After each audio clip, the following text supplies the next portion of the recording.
If you have trouble focusing, where does it come from an astrological point of view? How can you say something about your ability to focus or not to focus with a chart?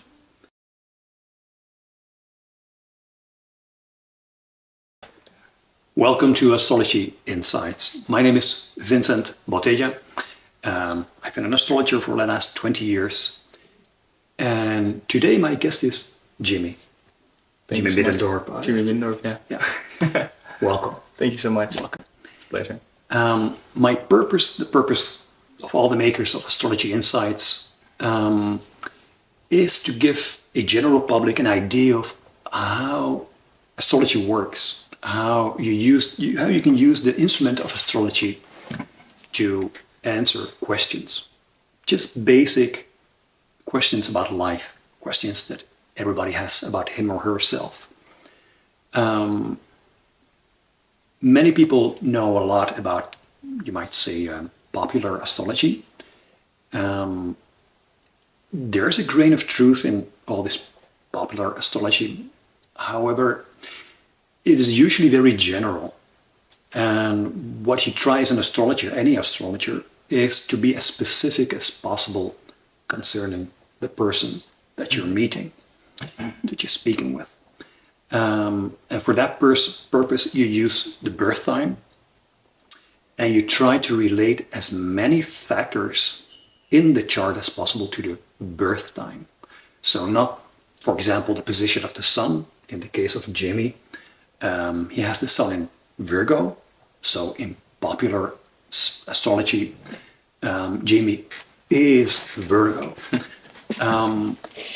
He has some Virgo energy. Otherwise, in astrological terms, he wouldn't be Virgo. But much more important, again, is how can all the symbols in the chart on that specific date he was born, the specific time and place that he was born, be related to that moment. And the moment is symbolized by the rising sign or the ascendant in the chart.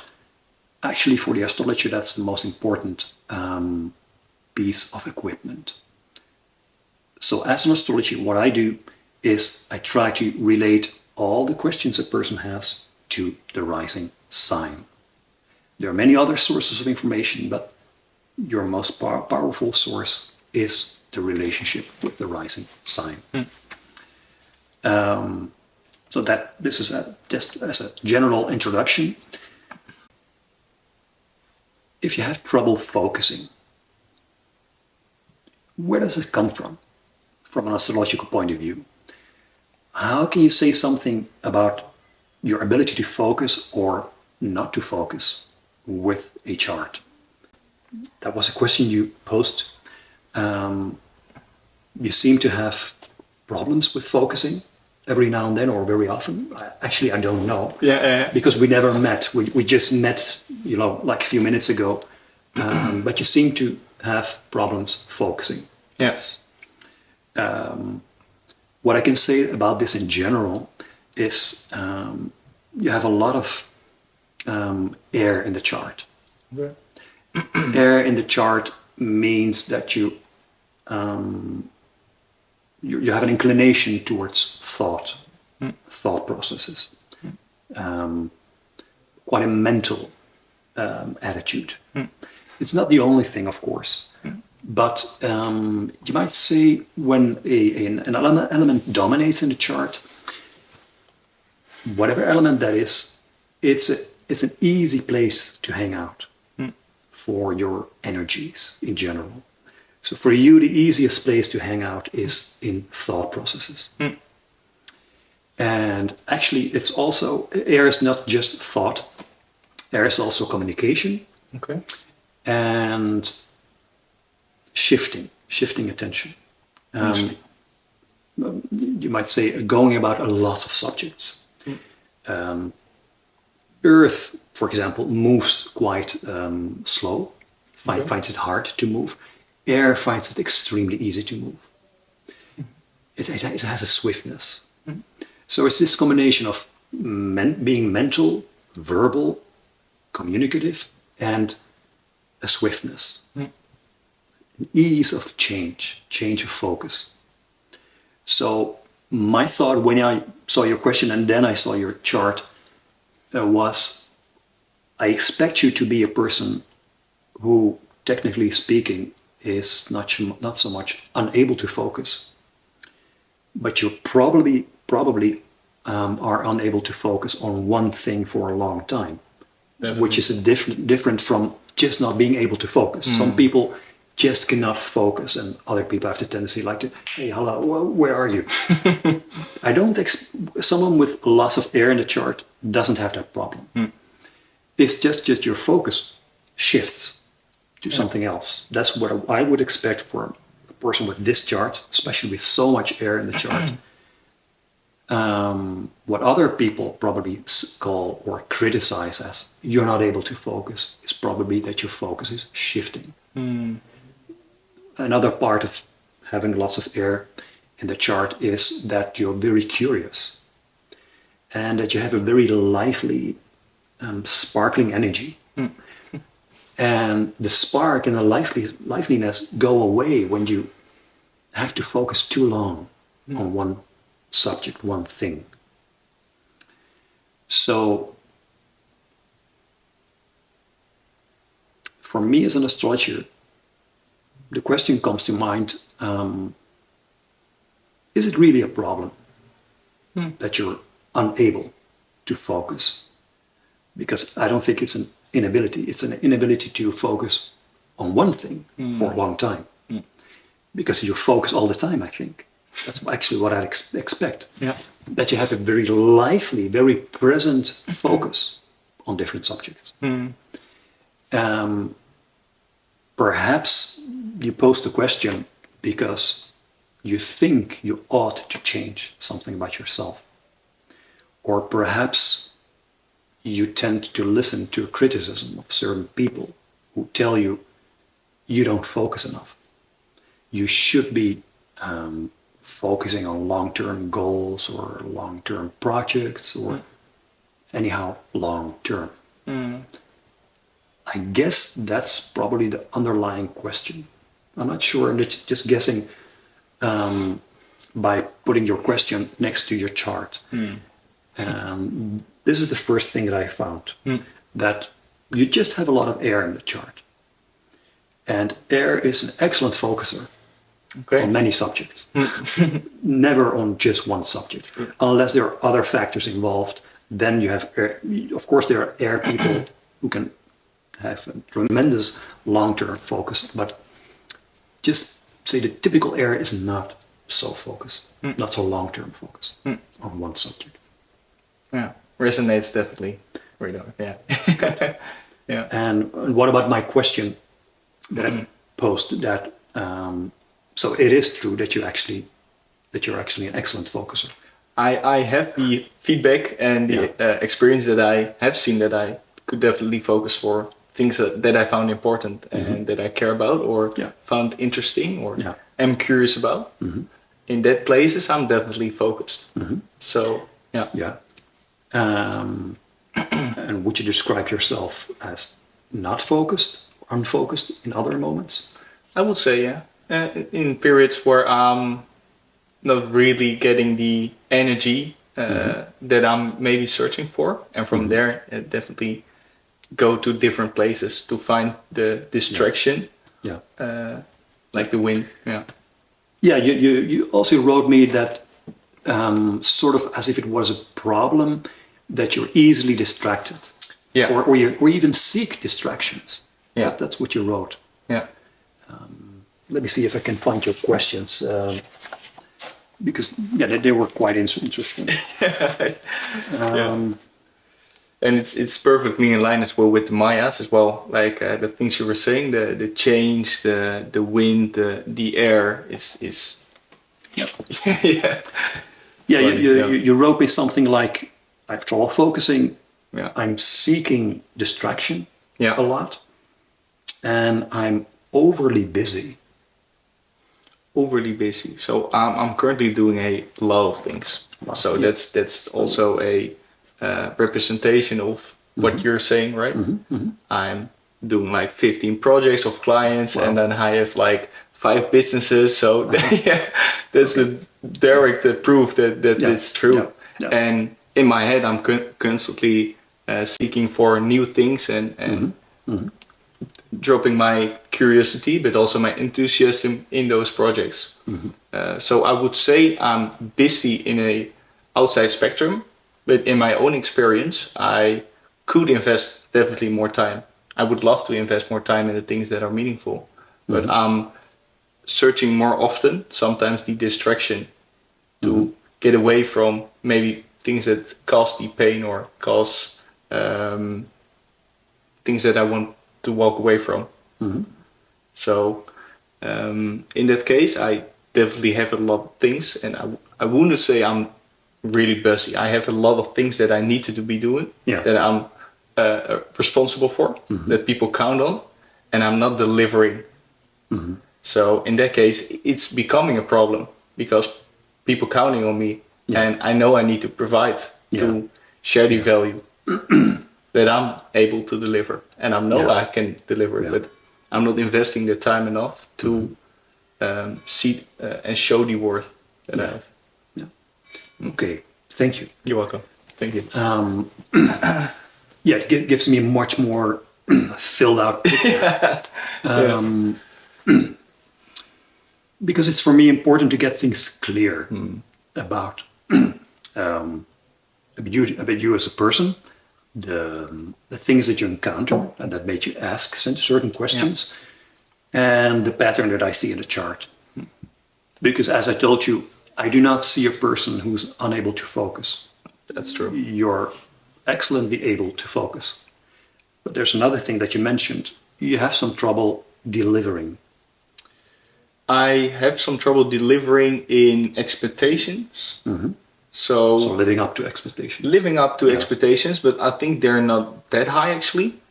I'm just doing so much things that in my head I'm searching for the most important one, or the one that's pulling me the most, or creating or most pain, or creating the most urgency, and that gets my attention, even if it isn't sometimes the most fun to myself. So in that case, a bit of the answer on your part, but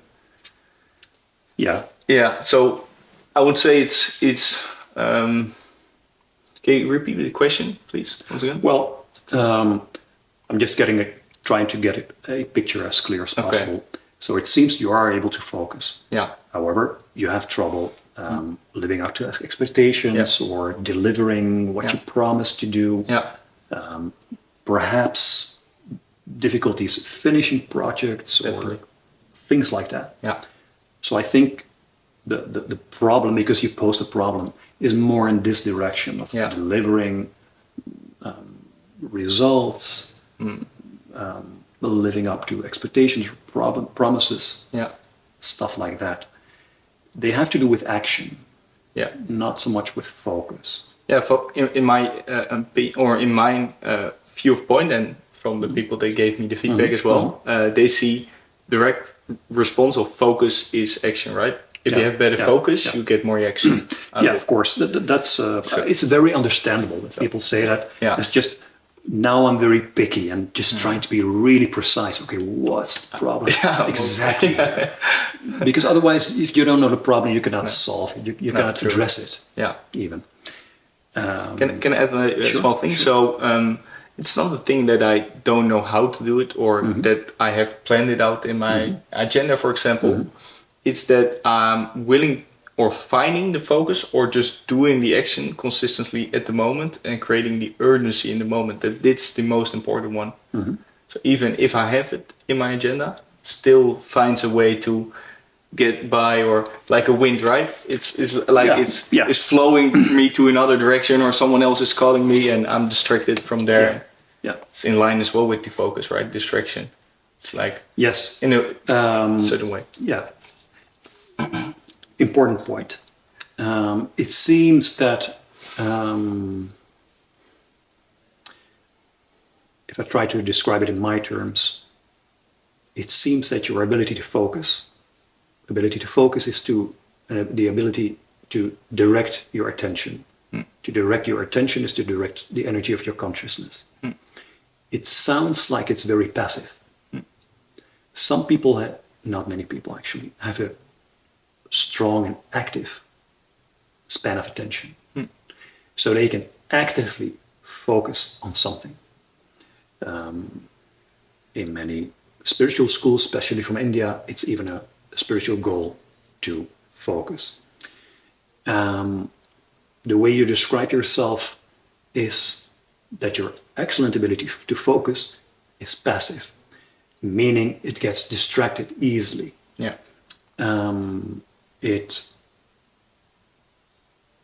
You can also see that in children or in young animals like a little dog or a small cat. They are focusing all the time. It's just something different this time, but there's a lot of life in them. For me, it's important to see as clear as possible without judging, because a judgment is only a function of your goal. A judgment only makes sense when you have a certain goal. If the goal is to do a project, then there are things that you should address, for example.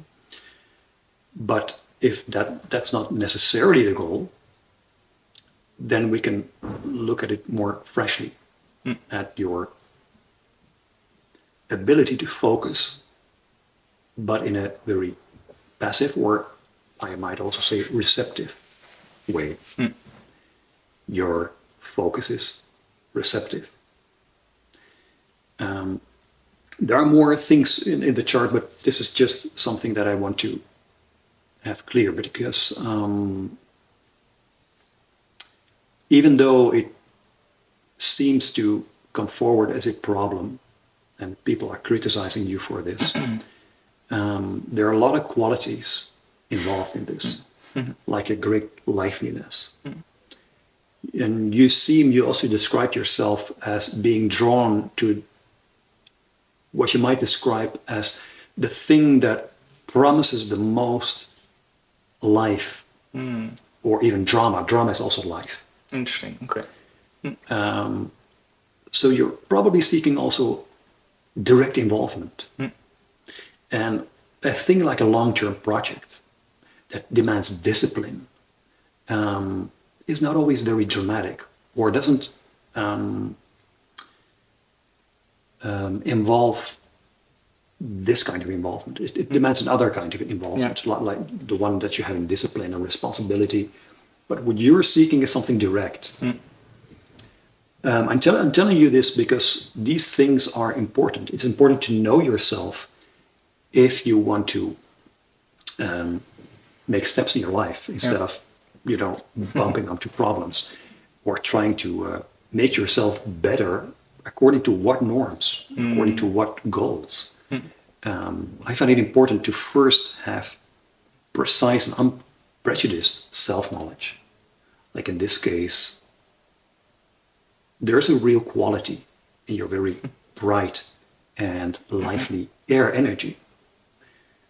But you also have to, like with any quality, you have to accept that there are also drawbacks or limitations.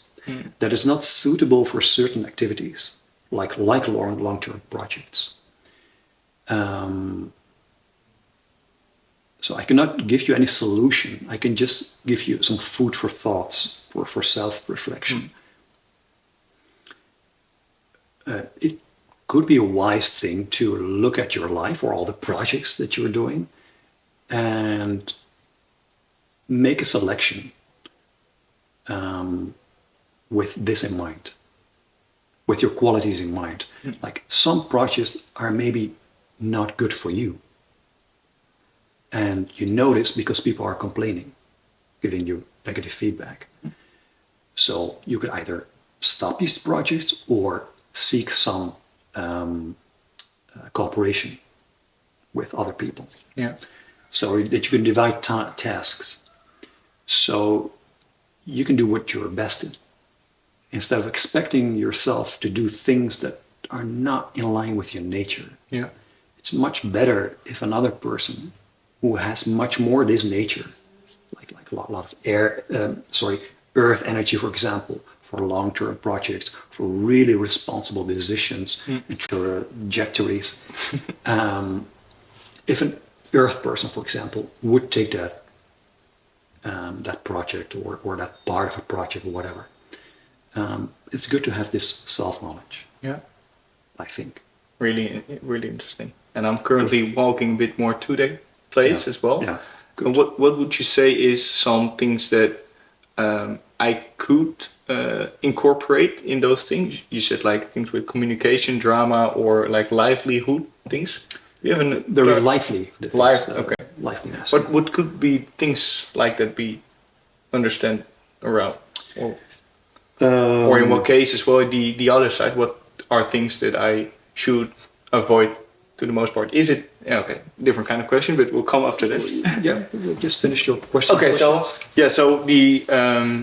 as well as like you're saying, try to avoid or eliminate the things that you're not really into, right? Or that are not your core or your strengths as well. Yeah.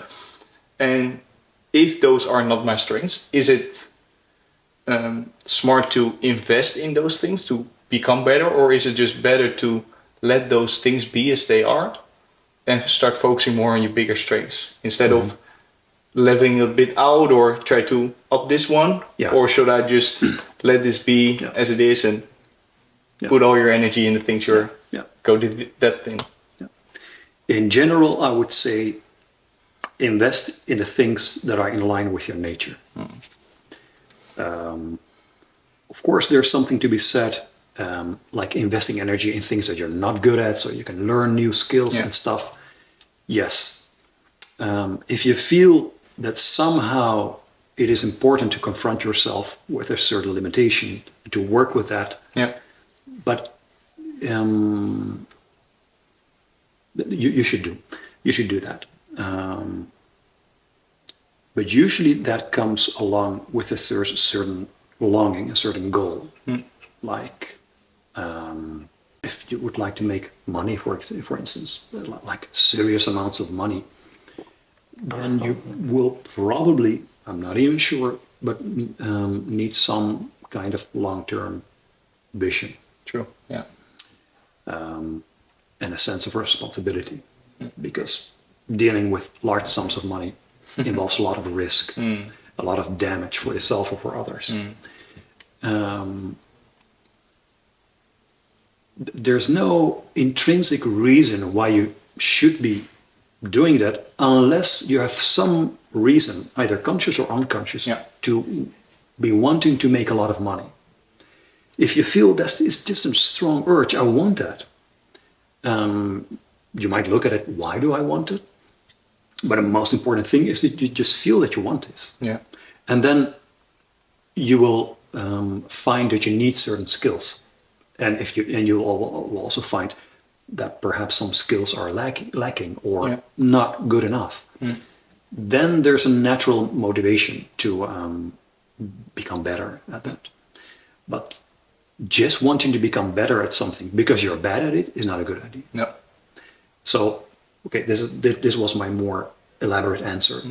In general, I would say focus on the things that align with your nature and try to understand your own nature as good and as precise as possible. That would be my most important advice. And how do we, how do we find the nature to the most part? Is it like, is it in this case, is really finding your nature, or are there other ways to find your nature and where you're the most good in it? You have, of course, the feeling, right? Yeah. Well, you are, of course, your most important source of information. Yeah. Just observe yourself as unprejudiced as possible. As soon as you start having judgments and prejudices, you will start blurring your perception, your self-perception. So this was a case of, you might say, in this case, I was a bit working like a coach, and a coach just reflects. It's something you can do for yourself, sometimes easy with somebody else. Just reflecting back what your qualities are and what obviously your qualities are not. But as soon as you start thinking, but I should be this or I should be that, then you lose clear sight. So keep observing yourself. What draws by nature my attention?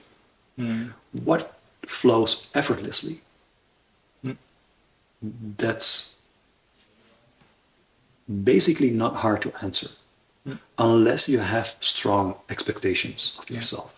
Then something you refuses to see the answer, which is very often quite obvious.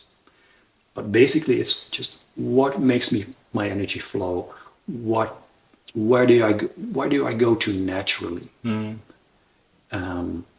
where do I find trouble? Where do I find criticisms and problems and whatever?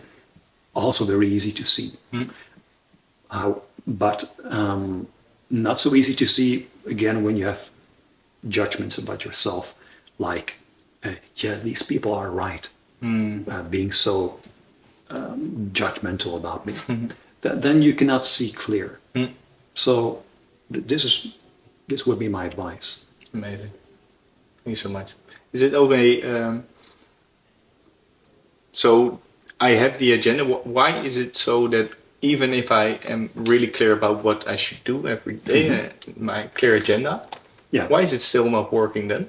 That my true mission is by creating, or true mission, I wish myself like a clear agenda, creating frames where you create freedom, by creating kaders,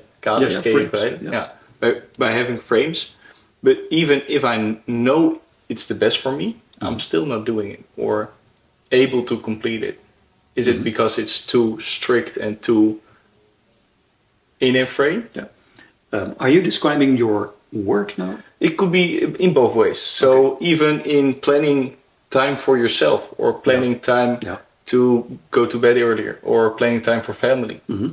Even those things are something harder just to do, because it's probably not in my nature to. It's more spontaneous. It's hard to stick to a plan. Okay, that's what you were saying. Yeah.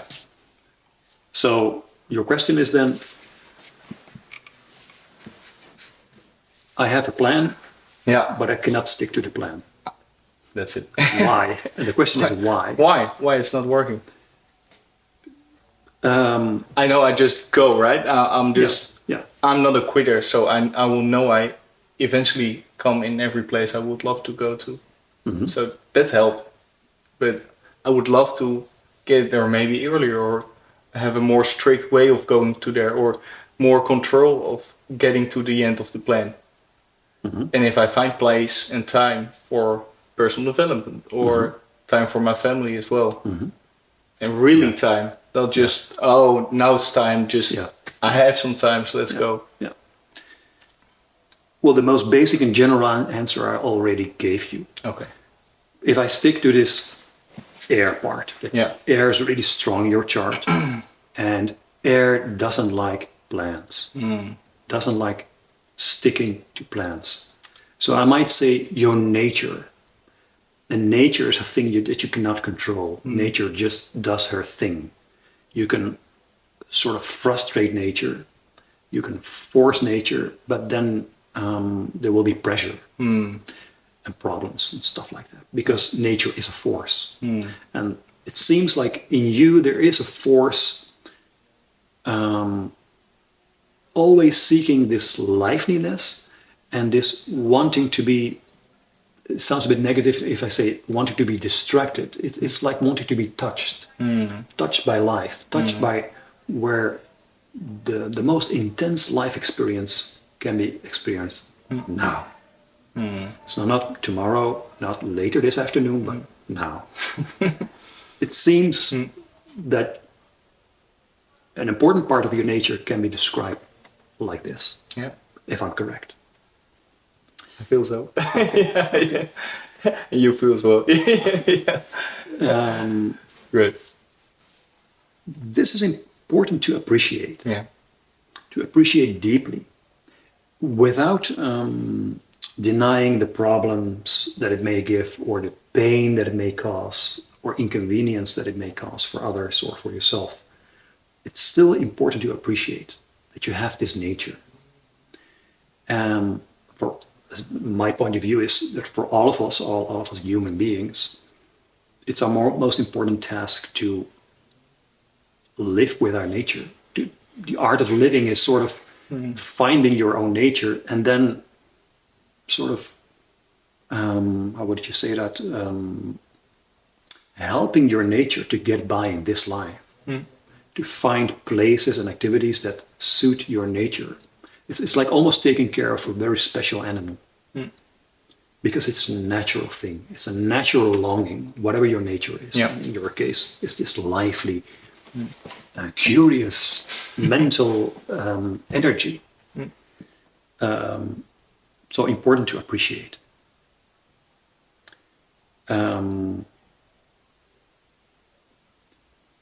If, however, other things are very important for you, that you find them, maybe I should say it like this, you probably should evaluate how important certain goals are for yourself.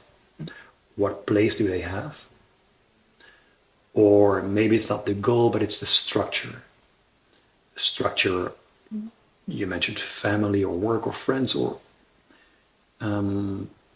there's always a structure, like how do you live and where do they live, and then how are the agendas, what's the culture you're living in. There's also always some structure. Is that the most optimal for you? How important is it to have whatever goal it is that you have? That's essential to evaluate. Some of them will fall off, like, okay, it's not as important as I thought it would be, but very much possibly some goals will come out as very important, and maybe not in harmony with your deeper nature. Then there's a serious issue, you might say. But it's important to have this clarity. Clarity is in any how important for me. Yeah. That's why I also like to clarify things for clients. And I think with this we come to your second question.